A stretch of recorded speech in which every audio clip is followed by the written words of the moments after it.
जिसका आपको इंतजार था वो आने वाले हैं। जी हाँ, आपको बता दूं कि भोजपुरी के पावर स्टार पवन सिंह का होली पर एक गाना आया था, उसके बाद कोई गाना नहीं आया।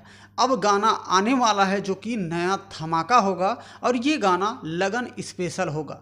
तो आपको बता दूं कि भोजपुरी के पावर स्टार पवन सिंह और शिवानी सिंह के आवाज़ में नया लगन स्पेशल सॉन्ग जा रहा है लॉन्च होने। तो कुछ ही घंटे पहले गाने का पोस्टर शेयर किया गया है, जो कि स्क्रीन पे आप लोग पोस्टर देख रहे होंगे। गाने का टाइटल होगा परिछावन में, और इस वीडियो सॉन्ग में फाइट करते नजर आने वाली हैं क्वीन शालिनी और विक्की सिंह। विक्की सिंह वही हैं जो कि पवन सिंह के मैनेजर हैं। और इस गाने के राइटर होंगे अरुण बिहारी जी, म्यूजिक डायरेक्टर होंगे छोटू रावत जी, और इस वीडियो के निर्माता होंगे कुमार सोनू। तो भाई लोग, पावर स्टार पवन सिंह का जो होली पर गाना आया था, गाना काफ़ी अच्छा रिस्पॉन्स उठाया है और गाना काफ़ी ज़्यादा वायरल भी हो रहा था होली वाले दिन में या ऐसे भी।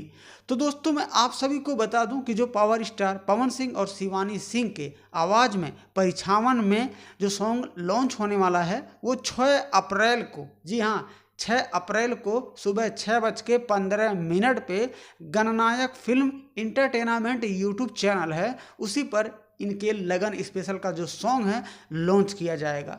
तो आप लोग ऐसे ही प्यार दुलार इस छोटे भाई पे हमेशा बनाए रखिएगा, और वीडियो पसंद आए तो वीडियो को लाइक ज़रूर कर दीजिएगा, और चैनल पे नए हैं तो सब्सक्राइब करके बेल आइकन को प्रेस कर लीजिएगा।